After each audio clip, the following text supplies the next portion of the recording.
ये आप तस्वीर तीन अलग अलग देख रहे हैं। ये झारखंड है और झारखंड का ये दुमका ज़िला है, पश्चिम बंगाल से लगा हुआ है। और ये एक लड़की है और ये स्पेन की है। बताया जाता है कि ये लड़की पाकिस्तान गई, पाकिस्तान में इसके साथ कोई गलत हादसा नहीं हुआ। फिर ये लड़की बांग्लादेश गई और बांग्लादेश में भी इसके साथ कोई गलत हादसा नहीं हुआ। लेकिन जब ये लड़की भारत आई तो भारत में इस लड़की की पूरी इज्जत लुट गई। और ये हमारे लिए बहुत शर्म की बात है, क्योंकि हम जिस देश में रहते हैं इस देश में नारी को पहले सम्मान दिया जाता है, और इस देश में किसी दूसरे देश की लड़की की इज्जत लुट जाना तो कहीं ना कहीं हम मर्दों के लिए बहुत शर्म की बात है। चुल्लू भर पानी में हम लोगों को डूब के मर जाना चाहिए। और एक चीज़ मैं आपको और बता दूं, आज ये लड़की की इज्जत यहाँ नहीं लूटी गई है। आप ये समझ लीजिए कि पूरी दुनिया में, पूरे भारत में जितनी भी लड़कियां हैं सब के मुंह में तमाचा है और सब मर्दों के मुंह में भी तमाचा है। अगर इस लड़की को न्याय नहीं मिलेगा तो कहीं ना कहीं देखा जाए पूरी दुनिया में भारत की छवि खराब होगी।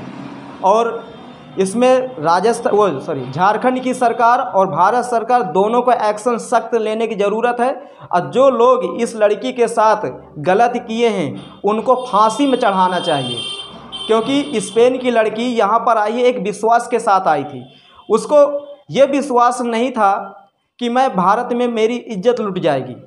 वो पाकिस्तान से डर सकती थी, बांग्लादेश से डर सकती थी, लेकिन इंडिया से बिल्कुल वो नहीं डरती थी, क्योंकि उसको विश्वास था कि इंडिया के लोग अच्छे हैं। लेकिन इंडिया के कुछ लोग दारू के नशे में आकर के इस लड़की की पूरी इज्जत खराब कर दी, पूरी ज़िंदगी खराब कर दी। और ये कहीं ना कहीं देखा जाए इंटरनेशनल लेवल पर भारत के मुंह में एक तमाचा है। और हम लोग जो कहते हैं ना कि हम इस देश के लोग हैं, पूरी दुनिया में हमारा डंका बजेगा, हम विश्व गुरु बनेंगे, जीवन में ऐसे भारत कभी विश्व गुरु नहीं बनेगा। और जो लोग पकड़े गए हैं ना उनको सीधा फांसी में चढ़ाना चाहिए, किसी भी प्रकार का उनके साथ कोई रियायत नहीं बरसना चाहिए।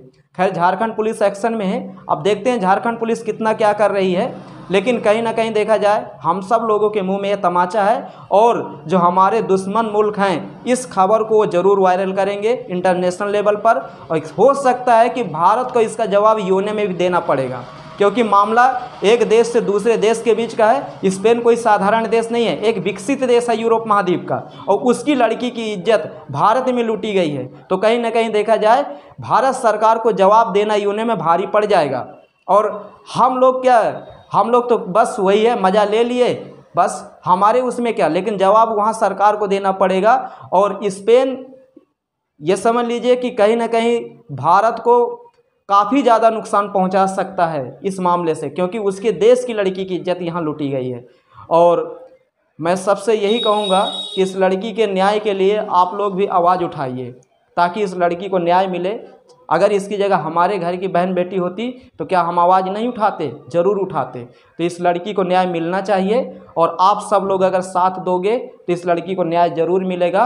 और अगर आप सब लोग एक साथ हो जाओगे तो कहीं ना कहीं भारत की छवि खराब नहीं होगी इंटरनेशनल लेवल पर, क्योंकि लोगों को एक मैसेज जाएगा कि नहीं, भारत के लोग सब एक जैसे नहीं हैं, पूरा देश बुरा नहीं है, नहीं तो फिर पूरे देश की बुराई होगी दूसरे देशों में। ये आप ध्यान रखना। तो इस लड़की के पक्ष में हमें बोलना है, क्योंकि जिसकी इज्जत जाती है ना वो आप ये समझ लीजिए कि अब क्या बताएं, किसी को मुंह दिखाने लायक नहीं रहती। लेकिन कुछ लोग ऐसी दरिंदगी किए हैं कि क्या कुछ शब्द ही नहीं उनके लिए। खैर, झारखंड पुलिस कुछ लोगों को पकड़ी है, ये आप देख रहे हैं, ये हैं। इनको तो बीच चौराहे में गोली मार देना चाहिए, और न गोली मारे तो सीधा लटका के इनको पत्थर से मारना चाहिए, जो सऊदी अरब का रूल नियम है। और खैर, अब देखो पुलिस प्रशासन हमारा क्या कर रहा है। खैर, झारखंड की सरकार फुल एक्शन में है, और पूरी दुनिया को हमें यह साबित करना है, ये बताना है, का प्रयास करना है कि हम लोग गलत नहीं हैं। कुछ लोग हैं, 5 उंगली बराबर नहीं होती, लेकिन हाँ, जो ये किया है तो उनके साथ तो गलत हम करेंगे ही। तो ये वीडियो ज़्यादा से ज़्यादा शेयर करना। धन्यवाद।